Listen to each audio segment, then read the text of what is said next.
Good evening everyone. Welcome to Vedans academy. आज 12th class का second chapter अब start करेंगे हम, the lost spring.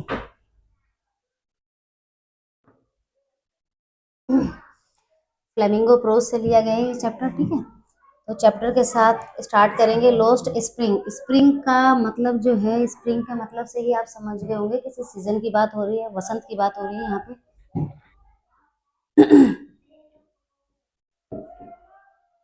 Basant seasons की बात हो रही है। और लोस्ट का मतलब यहाँ पे सीधा सा दे रखा है, किसी चीज को खोने की बात हो रही है, ठीक है। लोस्ट स्प्रिंग, वसंत जो है वो खोया हुआ बताया गया है। Stories of stolen childhood, stories of stolen childhood. Stolen का मतलब होता है चुराया हुआ, चाइल्डहुड इट मीन्स की बचपन, और स्टोरीज मतलब कहानी। ये कि जो कहानी है वो बचपन जो खो गया है, जो चोरी हो गया है। चोरी का इन द सेंस मतलब कि किसी ने चुराया नहीं है, यहाँ पे चीजों में उलझ के जो बचपन बच्चे ने अपना खो दिया उसके बारे में यहाँ पे बात करेंगे। अबाउट द ऑथर, लेखक के बारे में यहाँ पे चर्चा करेंगे। Anees Jung 1964 was born in Rourkela and spent her childhood and adolescence in Hyderabad. Anees Jung जो है एक राइटर है, फीमेल राइटर है, ये फीमेल राइटर है। इनका जो बर्थ है वो 1964 का है। Was born in Rourkela, Rourkela में इनका जन्म हुआ था। And spent her childhood and adolescence in Hyderabad. इन्होंने जो अपना बचपन, चाइल्डहुड का मतलब बचपन की बात हो रही है, एडोलसन का मतलब किशोरावस्था।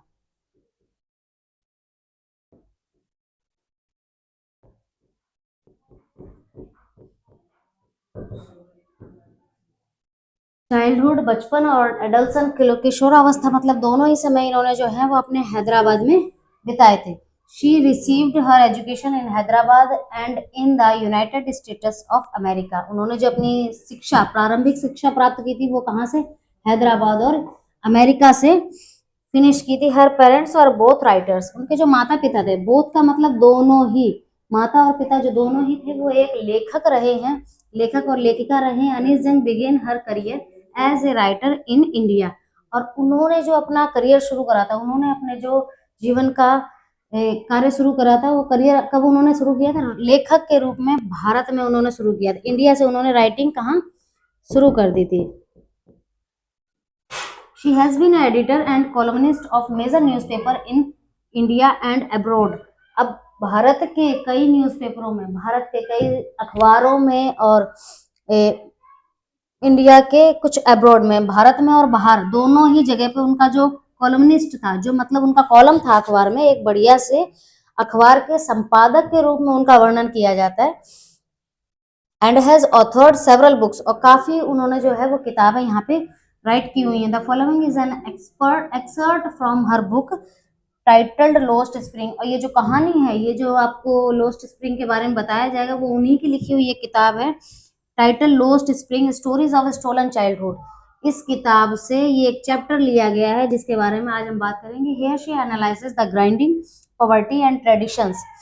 हियर शी एनालाइज, यहाँ पे उन्होंने क्या किया है, एनालाइज का मतलब होता है किसी चीज के बारे में गहन अध्ययन करना, ठीक है। द ग्राइंडिंग पॉवर्टी, और जो गरीबी के बारे में चर्चा करेंगे यहाँ पे आज बात करेंगे। ट्रेडिशन, ट्रेडिशन का मतलब गरीबी जो है यहाँ पे प्रथा के रूप में चली है, which condemn these children to a life of exploitation.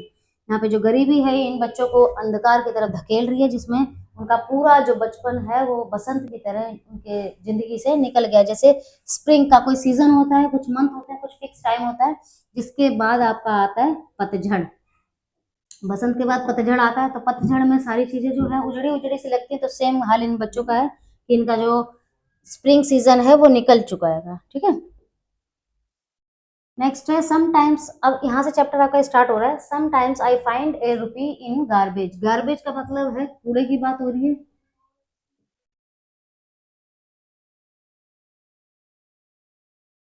कूड़े की बात हो रही है यहाँ पे। Sometimes find A, I find A rupee in the garbage, तो गार्बेज में हमने कभी कभी एक रुपया भी मिला है। Why do you do this, question mark लग गया है। Why do you do this, इस का मतलब राइटर जो है वो यहाँ पे बात कर रही है। आई आस्क साहिब, मैंने जो है साहिब से पूछा। whom I encountered every morning। Encountered का मतलब होता है कि जब किसी चीज को आप लगातार नजर रखते हो। एनकाउंटर का मतलब किसी चीज पे आप लगातार नजर रखते हो, उसकी एक्टिविटी, उसकी प्रतिक्रिया, डेली की एक्टिविटी पे आपकी नजर रखना, ठीक है।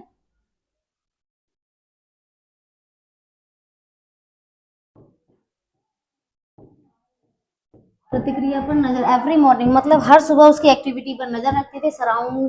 Surrounding for gold in the garbage dumps of my neighbourhood, अपने आस पड़ोस में गार्बेज डंप से, कूड़े का जो ढेर था उसमें से, अपने पड़ोस में कूड़े के ढेर से वो कभी कभी उसको सोना सा बीनता देखती थी। इट मीन्स कि उसको इतनी लगन थी उस कूड़े को बीनने में कि उसको ये लगता था कि इस कूड़े के ढेर में से वो सोना अभी बीन रहा है। ठीक है।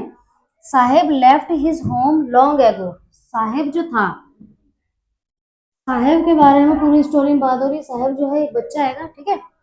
लेफ्ट हिज होम लॉन्ग एगो, उसने जो अपना घर है वो काफी टाइम पहले ही छोड़ दिया था। Set amidst the green field of Dhaka, कहाँ के रहने वाले थे? सेट मतलब कि ग्रीन फील्ड, ढाका जो है वो एक बहुत ही हरी भरी जगह है, जहाँ पे इस जगह को छोड़ के वो यहाँ पे आके इंडिया में आके रुके थे। His home is not even a distant memory, ये घर जो था वो उसके लिए एक यादगार नहीं था। ठीक है, ढाका में जो उसका घर था उससे उसको संतुष्टि नहीं थी, उसको यादगार मतलब मेमोरेबल नहीं बना वो घर उसके लिए।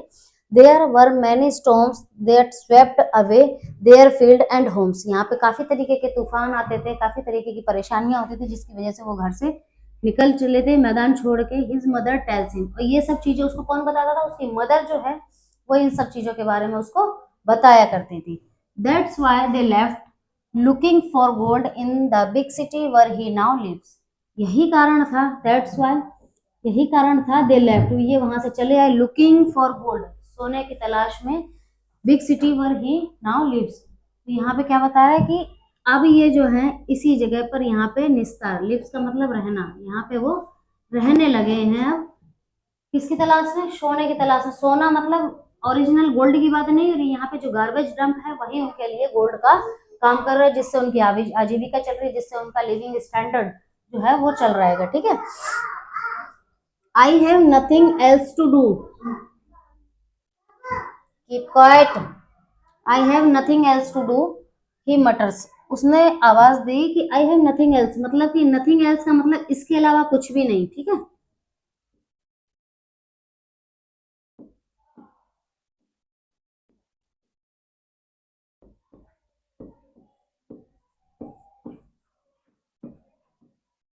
नथिंग एल्स मतलब इसके अलावा उसके पास कुछ भी नहीं है। ही मटर्स का मतलब होता है बड़बड़ाना।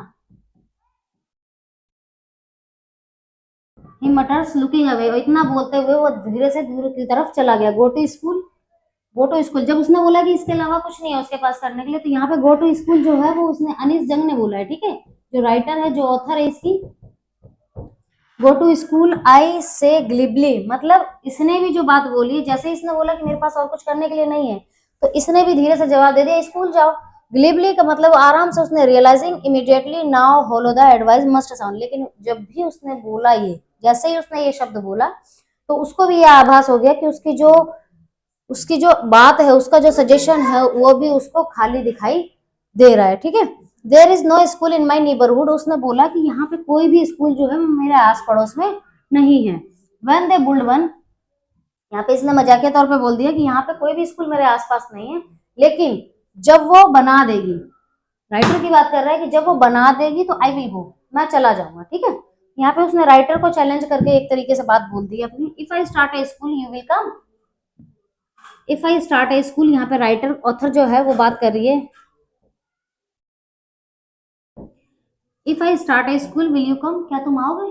अगर मैंने स्कूल स्टार्ट कर दिया तो क्या तुम आओगे? उस बच्चे से पूछ रही है। आई आस्क्ड हाफ जोकिंग, मैंने एक मजाकिया रूप में पूछा। Yes he says smiling broadly, और उसने मुस्कुराहट भरे स्वर में, मुस्कुराहट भरी इमेज में जवाब दिया और हंसता हुआ वो साइड हो गया। ठीक है। अ फ्यू डेज लेटर, कुछ दिन बाद, I see him running up to me, अब उसने देखा, लेटर का मतलब होता है कुछ दिन बाद, ए फ्यू डेज, फ्यू का मतलब होता है कुछ। आई सी हिम रनिंग, रनिंग का मतलब भाग के, अप टू मी उसकी तरफ आ रहा होता है। इज योर स्कूल रेडी, उसने फिर से क्वेश्चन मार्क उसकी बात पे लगा दिया कि इज योर स्कूल रेडी, क्या तुम्हारा स्कूल जो है वो अब तैयार हो चुका है। It takes longer to build a school, उसने जवाब दिया ऑथर ने कि it takes longer to build a school, school को बनाने में समय लगता है। I so embarrassed at having made a promise that was not meant, but promises like mine amount in every corner of his bleak world. अब इसने बोला है कि आई से एम्बेरेस्ड, मतलब इसने बोला, जब जवाब दिया उस बच्चे को कि स्कूल को बनाने में समय लगता है, लेकिन ये जो जवाब जो दिया था इसको भी पता था कि वो ना तो स्कूल बनाएगी ना वो इस स्कूल में आ पाएगा, लेकिन जब जवाब दिया था उसमें उसको बेइज्जती सी, एम्बेरस, शर्म महसूस हुई कि उससे जो उसने झूठा प्रॉमिस किया था। ऐसे कई सारे वादे जो हैं उसके मन के कोने में कहीं ना कहीं अधूरे होकर टूटे हुए पड़े हैं। ठीक है।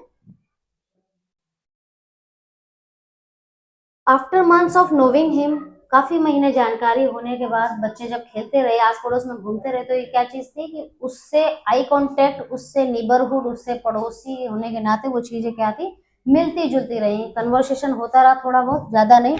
आफ्टर मंथ्स ऑफ नोविंग हिम, कुछ महीने जानने के बाद, I ask him his name, काफी टाइम जानने के बाद मैंने उससे उसका नाम पूछा, उसका नाम पूछा, हिम हिज नेम।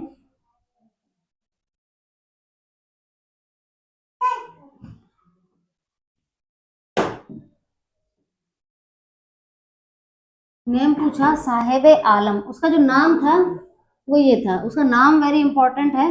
इस नाम के पीछे क्वेश्चन भी आए हैं, क्वेश्चन बहुत इंपॉर्टेंट है, इस नाम से लॉन्ग शॉर्ट दोनों में आते हैं। ठीक है।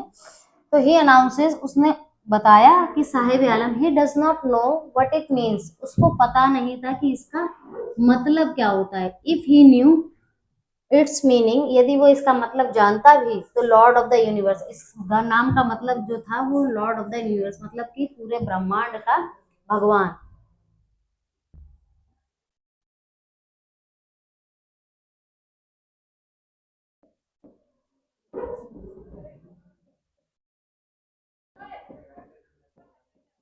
पूरे ब्रह्मांड का भगवान, he would have a hard time, ये उसके समझने के लिए कठिन था, बिलीविंग इट, और उस नाम को, उस पर भरोसा नहीं होता, unaware, unaware of what his name represents, he roams the streets with his friends, अपने नाम के मतलब से, अपने नाम के अर्थ से अनजान, वो अपने दोस्तों के साथ वो गलियों में घूमता रहता था। An army of bear foot boys, नंगे पैर, बेयर फुट का मतलब नंगे पैर, जो लड़के दिन भर चलते थे, उनके साथ उसका जो ग्रुप था वो चलता रहता था कूड़ा बीनने के लिए। who appear like the morning birds and disappear at noon. Over the months, I have come to recognize each of them. अब ये बता रहा है कि जो टीम थी उसकी, वो मॉर्निंग में, सुबह, जैसे जिस तरीके से पक्षी सुबह निकलते हैंगे चहचहाने के लिए, खाना सुबह दाना पानी के लिए अर्ली मॉर्निंग में निकल के आते हैं और दोपहर तक अपने दाना पानी चुन के वापस अपने घोंसलों में, वापस अपने घर तक, पेड़ों तक पहुंच जाते हैं। तो सेम काम इस बच्चे का था कि इसके ग्रुप के जितने भी बच्चे थे, इसके ग्रुप के क्या मतलब, जितने भी राइट पिकर्स होते हैं, सुबह मॉर्निंग, अर्ली मॉर्निंग निकलते होंगे, उसके बाद नून तक, आफ्टरनून तक वो वापस से अपने घरों में खो लेते हैं। तो ये बोल रहे हैं कि डिसअपियर एट नून, और दोपहर तक ये छुप जाते हैं। ओवर द मंथ्स, महीने गुजरने के बाद, I have come to recognise each of them, कुछ मंथ निकलने के बाद क्या हुआ कि इसने, जो राइटर थी, जो ऑथर थी, समय बीतता गया, बीतने समय के साथ साथ ये धीरे धीरे क्या हुआ, जान पहचान बढ़ती गई, और हर एक बच्चे के, इस ग्रुप के हर एक बच्चे को वो ऑथर जो है वो जानने लगी थी। Why are why are not you wearing chappals, author ने यहाँ पे पूछा कि तुम चप्पल क्यों नहीं पहने हो भाई। आई आस्क वन, मैंने एक से पूछा, my mother did not bring them down from the shelf, he answer simply, उसने बताया कि मेरी जो माता है, बच्चे ने बताया मेरी माता है, डिड नॉट ब्रिंग देम, वो उसको उतारती ही नहीं है, फ्रॉम द शेल्फ, अलमारी के ऊपर रखी उसे उतारती नहीं, ही आंसर सिंपली, उसने बहुत साधारण सी बात में जवाब दे दिया कि चप्पल तो है, बट मेरी मम्मी जो है वो अलमारी से उतारती नहीं है। ठीक है। तो even if she did he will throw them off, अब यहाँ पर जैसे ही इसने बोला कि मेरी मम्मी नहीं उतारती, तो दूसरा बच्चा वहां खड़ा था, उसने बोला कि यदि उतार भी देंगी तो ये बच्चा उसको वापस फेंक देगा। Ads another who is wearing shoes that do not match, अब इसी के ग्रुप में किसी एक बच्चे ने जूते पहन रखे थे, जो जूते आपस में मैच नहीं हो रहे थे, कंपेयर नहीं हो रहे थे। ठीक है। तो when I comment on it, मैंने जब उस पर बात की, कमेंट ऑन इट मतलब उसके जूतों को देखकर, उसने कमेंट किया कि he shuffles his feet and see nothing, तो जब भी उसने कमेंट किया तो उसने क्या करा, अपने पैर वापस से पीछे को खींच लिए और कोई भी जवाब नहीं दिया। आई वांट शूज, मुझे जूते चाहिए। सेज थर्ड बॉय, तीसरे बॉय ने बोला, who has never owned a pair all his life, इतनी बड़ी जीवन में, बस 10-12 साल के बच्चे के जीवन में उसने अभी तक अपनी लाइफ में एक भी जोड़ी जूते की नहीं पहनी थी। इट मीन्स की पॉवर्टी देखो किस लेवल की ये बात कर रही है यहाँ पे। Travelling across the country, I have seen children walking barefoot, travelling across the country, पूरे देश को घूमते समय आई हैव सीन, मैंने देखा है कि चिल्ड्रन वॉकिंग बेयरफुट, बच्चे जो है वो नंगे पैर चलते हैं, in cities on village road, गांव में, शहरों में और गांव की सड़कों पर। It is not lack of money, ये कोई पैसा ना होने की बात नहीं है, पैसे की कमी का कारण नहीं है, बच्चे अगर नंगे पैर चल रहे, पैसे की कमी का इसमें रीजन नहीं है, but a tradition to stay barefoot. यहाँ पे एक ट्रेडिशन है, प्रथा है, इस तरीके के हुलिये में आप ज्यादा ही गरीब, ज्यादा ही असहाय फील होते हो। तो उसने बोला बट ए ट्रेडिशन, ये क्या है, एक प्रथा बना दी है लोगों ने, टू स्टे बेयरफुट, नंगे पैर रहने की। इज वन एक्सप्लेनेशन, एक बात में सीधी सी बताइए कि नंगे पैर रहने से आप शायद ज्यादा गरीब दिखाई दोगे। I wonder if this is only an excuse to explain away perpetual state of poverty. और ये सबसे बेहतरीन चीज है, ये आश्चर्यचकित करने वाली बात है कि this is only an excuse, ये कोई बहाना नहीं है, ये कोई बात नहीं है, to explain away a perpetual state of poverty, आपकी गरीबी को दर्शाने के लिए कोई भी एक्सप्लेनेशन काम नहीं है इसके अलावा, ठीक है।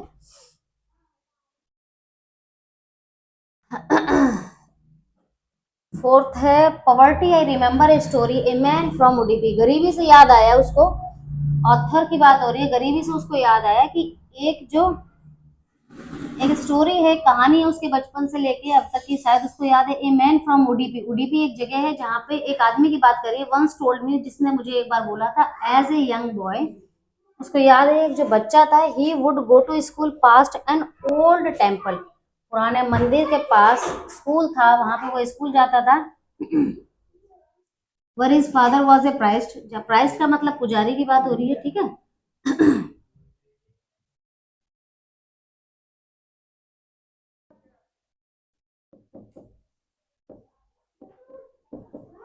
प्राइस्ट इट मीन्स पुजारी था उसका पापा। He would stop briefly at the temple and pray for a pair of shoes, यहाँ पे वो रुकता था और टेम्पल के अंदर जाकर क्या करता था, pray for a pair of shoes, एक जोड़ी जूते के लिए वो भगवान के पास प्रार्थना करता था जाके। 30 years लेटर, 30 साल बाद, आई विजिटेड हिज टाउन, 30 साल बाद जब author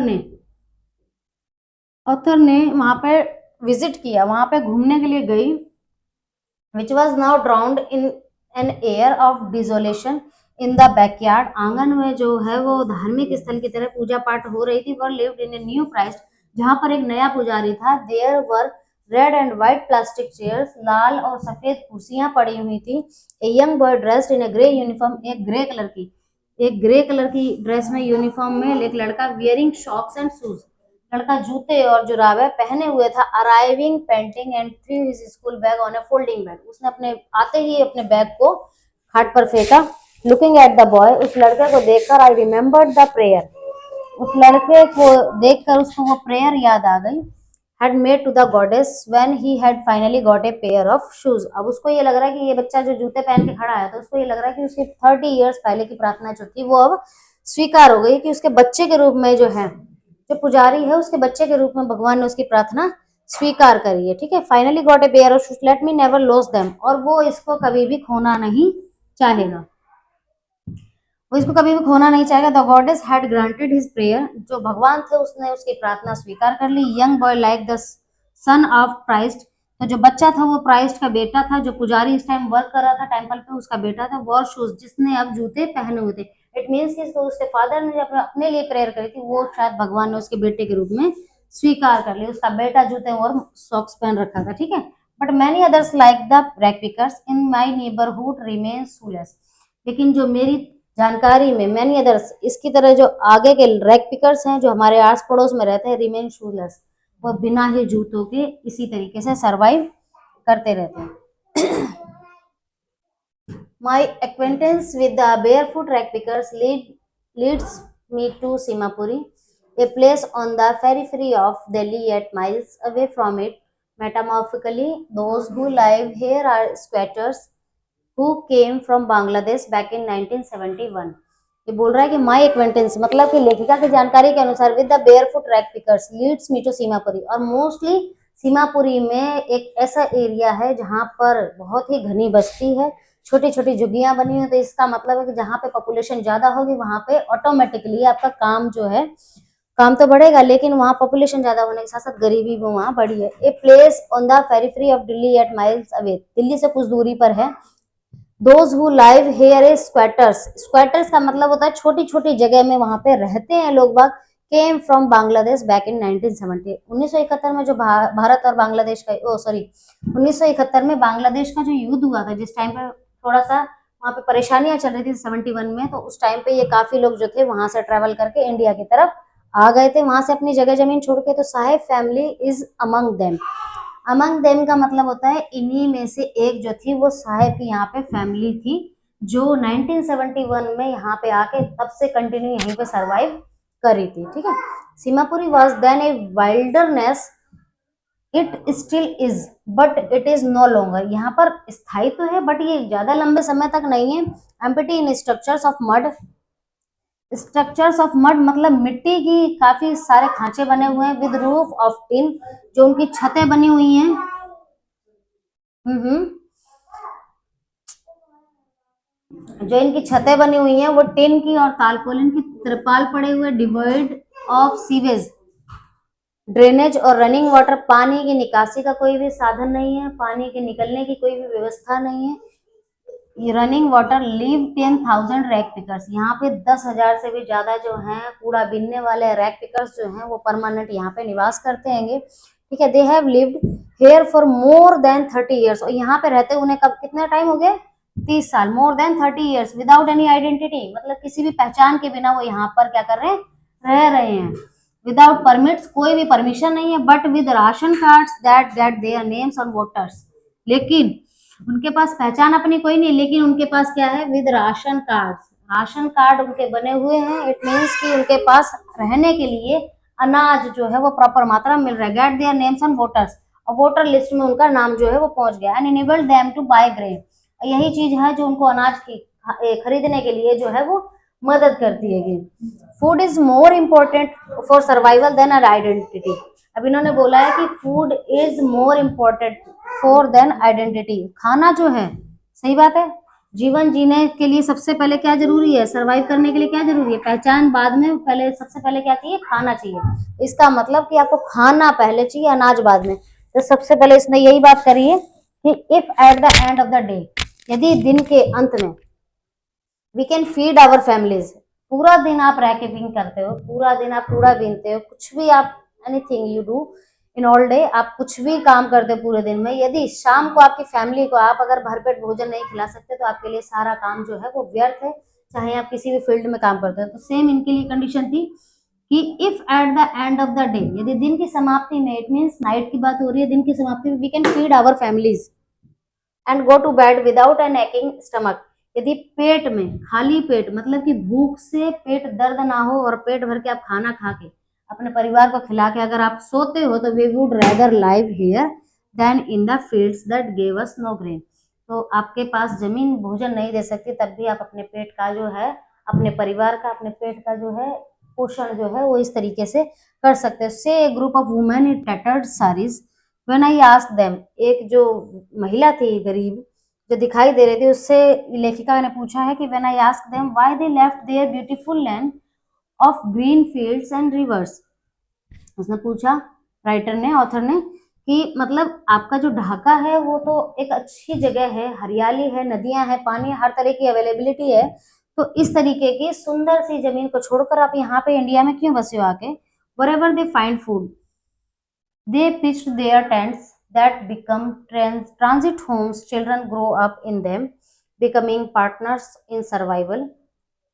and survival in Seemapuri means rag baking. अब इन्होंने बताया कि उस तरीके की छोड़ के आप खाना पीने की तलाश में, दे पिच देयर टेंट्स, अपने टेंटों को लगा लेते हैं, मतलब कि जहां भी इनको भोजन मिलता है, खाना इनके लिए सबसे इंपॉर्टेंट चीज है, इसके अलावा इनको कोई मतलब नहीं है किसी चीज से, कि जहां भी इनको खाना मिलता है तो वहां पे क्या करते हैं? इस तरीके से काम चलाओ, ये तंबू टेंट लगा के क्या करते हैं? अपने घर बना लेते हैं, जहां पे इनके बच्चे ग्रो अप इन देम। इन्हीं टेंटों में बड़े होकर बच्चे रैक पिकिंग का काम शुरू करते हैं। बिकम पार्टनर्स, इनके पार्टनर बन जाते हैं सर्वाइवल में, जीवन को जीने में। एंड सर्वाइवल इन सीमापुरी, और इसी तरीके से क्या होता है? जीवन इनका सीमापुरी में चलता रहता है, मीन्स रैक पिकिंग। और इस सर्वाइवल का जो नाम है वो है रैक पिकिंग। तो इस तरीके से जब निर्वाह शुरू हो जाता है तो वहां पे क्या आ जाता है? निर्वाह करने के लिए रैक पिकिंग। ठीक है। थ्रू द ईयर, समय इसी तरह निकलता जाता है। It has acquired the proportion of a fine art, यह एक कला है। Garbage to them is gold, और जो सॉरी गोल्ड गार्बेज है यहाँ पे इनके लिए वो एक गोल्ड के समान है। इट मीन्स कि इनको गार्बेज से बहुत सही इनकम मिल रही है, इस तरीके से अपने जीवन का निर्वाह कर रहे हैं, तो सबसे बड़ी चीज इनके लिए यही है। It is their daily bread. It is their daily bread. It means कि ये जो गार्बेज है ये इनके लिए क्या करता है, डेली रोटी का काम करता है, ए रूफ, एक छत देता है, ओवर देयर हेड्स, जो इनके सिर के ऊपर, even if it is A leaking proof, but for a child it is even more. ये बोल रहा है कि ये लीक प्रूफ मतलब कि अगर छत टपक भी रही है, छत से अगर पानी टपक भी रहा है तो भी इनके लिए कोई बड़ी बात नहीं है। यहाँ पे ये इस तरीके से रहने के लिए भी तैयार है, even it is even more. ठीक है। आई समटाइम्स फाइंड रुपी, कभी कभी मैंने 1 रुपए भी पाया है, इवन ए 10 रुपी नोट, और कभी कभी 10 रुपए का नोट भी पाया है, किसमें, गार्बेज डंप में से। ठीक है। साहेब से, साहेब ने ये बात बोली है, हीज आइज लाइटिंग, उसकी जो आंखों में थी वो, इसकी 1 रुपए की और 10 रुपए की जो थी आंखों की चमक जो थी वो अलग ही बता रही थी। When you can find a silver coin in a heap of garbage, you don't stop. यदि गार्बेज के कूड़े के ढेर में से आपको कभी कोई चीज मिल जाती है, कभी चांदी का कोई सिक्का मिले, तो क्या आप रुकोगे? यू डोंट स्टॉप, आप कभी नहीं रुकोगे। Scrounging for there is hope of finding more. It seems that for children garbage has a meaning different from what it means to their parents. For the children it is wrapped in wonder, for the elders it is mean of survival.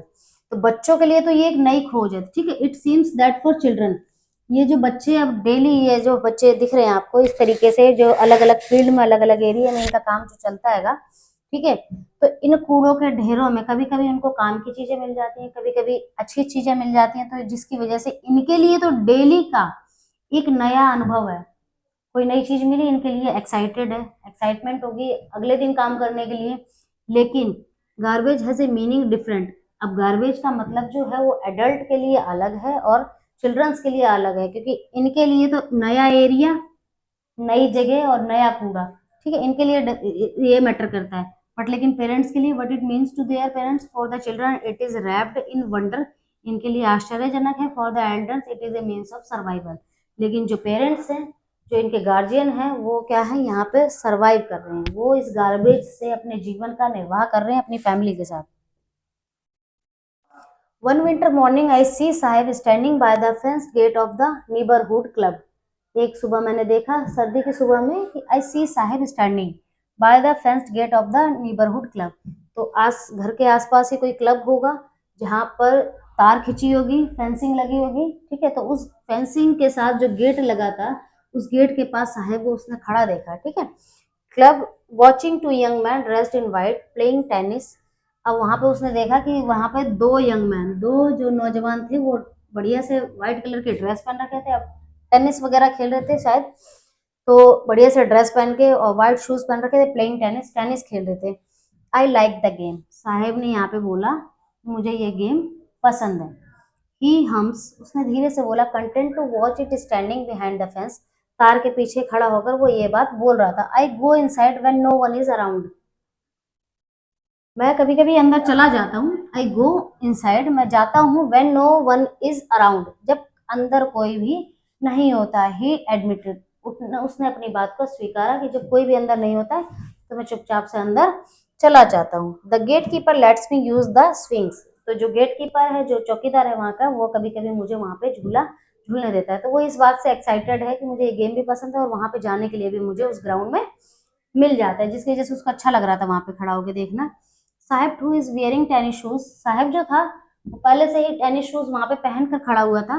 That look strange over his discoloured shirt, लेकिन जो उसकी dressing थी, उसके shoes तो ठीक थे, पहन रखे थे उसने, बट लेकिन जो उसकी ड्रेसिंग थी वो उस शूज से बिल्कुल डिफरेंट लग रही थी, और डिसकलर्ड, जो कपड़े पहन रखे थे वो एकदम भद्दे थे, और जूते थे तो वो थोड़े ठीक हालत में थे। Shorts someone gave them to me, अब उसने जूतों के बारे में बताई, ये मुझे किसी ने यहाँ पर दिए हैं। He says in the manner of an explanation, उसने अपनी बात जो है वो इसी तरीके में मुझे बताई। The fact that they are discarded shoes of some rich boy, अब वो जूते जो थे वो किस वजह से लग रहे थे, वो दिखाई दे रहे थे कि ये जूते जो हैं किसी बच्चे के द्वारा, किसी अच्छे घराने के, मतलब कि अमीर घराने के बच्चे द्वारा उसको दिए गए हैं। Who perhaps refuse to wear them because of a hole, तो जो जूते हैं वो यहाँ पे रिफ्यूज किए गए हैं। रिफ्यूज मीन्स कि उसको पहनने से मना कर दिया बच्चे ने। पहनने से मना कर दिया, रिफ्यूज कर दिया कि उसको ये जूते मतलब पहनने नहीं थे। बिकॉज ऑफ ए होल, एक छेद हो गया था जिसकी वजह से उसने पहनने से मना कर दिया। In one of them does not bother him, दोनों में नहीं था, किसी एक जूते में हल्का फुल्का छेद होगा जिसकी वजह से उस बच्चे ने उसको रिफ्यूज कर दिया और इसके बाद साहेब को शूज मिल गए। For one who was walked barefoot, उसके लिए तो बहुत ही बेहतरीन चीज है, शानदार चीज है। जब वो नंगे पैर दिन भर ट्रेवल करता है, नंगे पैर चलता है, तो उसके लिए तो ये छोटा सा होल तो बहुत बड़ी बात है। और छोटी सी बात है, even shoes with a hole is a dream come true, ये छेद वाले भी जूते उसको ये लग रहा था कि जैसे उसको सपने में कोई चीज मिल गई हो। But the game he is watching so intently it out of his reach, ये गेम जब वो देख रहा था तो ये गेम उसकी पहुंच से बहुत दूर था, ये गेम उसकी पहुंच से बहुत दूर था, लेकिन फिर भी वो इसको कंटिन्यूअसली बहुत ध्यान से बहुत कंसिस्टेंसी से देख रहा था। ठीक है, this morning Saheb is on his way to the milk booth. अब इस सुबह, ये तो हो गई उस दिन की बात जब साहेब जो था वो टेनिस के लिए देख रहा था, लेकिन अब कुछ दिन बाद की बात है, अगली मॉर्निंग में साहेब जो था इज ऑन हिज वे, अपने रास्ते पर दिखा टू मिल्क बूथ, दूध वाली दुकान पर उसको दिखा। In his hand is a steel canister, उसके हाथ में एक स्टील का डिब्बा था। I know work in A tea stall, sorry, I now work in A tea stall, उसने बताया कि अब वो है एक टी स्टॉल पर काम करता है। डाउन द रोड, जो रोड से नीचे की तरफ है। ही शेज पॉइंटिंग इन द डिस्टेंस, अब उसने दूरी दिखाते हुए दर्शाया कि वो अब उस दुकान की तरफ काम करता है जो चाय की है। कि I am paid 800 rupees and all my meals, मुझे जो है इस काम के 800 रुपये मिलते हैं एंड ऑल माई मील्स, और खाना भी साथ में मिलता है। Does he like the job, does he like the job, क्या उसको वह जॉब पसंद है। आई आस्क, मतलब कि उसने, ऑथर ने, जो अनिल जंग है, जो राइटर है, उन्होंने उस बच्चे से पूछा क्या तुम्हें ये जॉब पसंद है, क्या तुम्हें ये काम अच्छा लग रहा है। हिज फेस आई सी, उसका जो चेहरा था वो उन्होंने देखा था। I see has lost the carefree look, यहाँ पर देखा था कि उसके पास जो बेफिक्री थी, जो गार्बेज के बैग उठा के टाइम पे जो उसके पास बेफिक्री थी, वो आज उसके चेहरे पर दिखाई नहीं दे रही थी। The steel canister seems heavier than the plastic bag, steel के कनेस्टर जो थे, जो वो डब्बा लेके दूध के लिए जा रहा था, तो उसका जो वेट था, वेट की बात नहीं हो रही यहाँ पे, इमोशंस की बात हो रही है, यहाँ पे उसकी भावनाओं की बात हो रही है कि किस तरीके से वो जब चाय की दुकान पे काम कर रहा है तो एक वो मजदूर की तरह काम कर रहा है, लेकिन जब वो रैक पिकिंग करता था, कभी भी जो गार्बेज जम से जितना भी वो मटेरियल उठाता था, वो उसकी मन की मर्जी का था। इट मीन्स कि उसको अगर काम करना है तो वो कर रहा, नहीं करना तो नहीं कर रहा। बट लेकिन अगर कोई व्यक्ति, कोई भी पर्सन अगर आपको यहाँ पे किसी काम के 800 रुपीज पे कर रहा है, तो इट मीन्स कि वो आपसे टाइम के आपके घंटे लेगा, आपका समय यहाँ पे लेगा। तो यहाँ पे क्या था कि वो प्लास्टिक बैग जो थे वो उसको टीन के कनस्तर से हल्के लग रहे थे। जब उसने काम शुरू किया कि लाइटली ओवर हिज शोल्डर, अब ये जो उसके कंधे पे जो प्लास्टिक बैग का बोझ था वो टीन के कनस्तर से भी कहीं भी ज्यादा भारी था। टीन का कनस्तर जो था कहीं भारी था ये प्लास्टिक बैग से। द बैग वॉज हिज, ये बैग जो था उसका था। इट मीन्स कि बैग की बात नहीं है, ये काम जो रैक पिकिंग का काम था उसकी मर्जी का था, उसका था, उसकी पर्सनल चॉइस का काम था। लेकिन the canister belongs to the man who owns the tea shop, लेकिन ये जो कनिस्तर है, ये जो कनस्तर है ये क्या कर रहा है, बिलोंग्स टू द मैन, ये उस आदमी से संबंधित है जिसने उसको चाय की दुकान पर काम दिया है। Saheb is no longer his own master, अब साहेब जो है वो अपनी मर्जी का मालिक नहीं है। समझे, यहाँ पे साहेब की जो चॉइस थी वो यहाँ पे खत्म हो चुकी थी। इट मीन्स कि साहेब अब खुद पे वजन डाल के खुद की मर्जी के खिलाफ काम कर रहा था। वो आवर्स, अपने घंटे दे रहा था। इसका मतलब जब भी वो रैक पिकिंग के लिए जाता था तो इतना टाइम नहीं लगता था, तो मर्जी होती तो करता था, नहीं मर्जी होती तो नहीं करता था। I want to drive a car, तो ये पार्ट 2 है, ये आपको कल डिस्कस करेंगे इसके बारे में। यहाँ पे ये चैप्टर जो है वो एंड हो रहा है।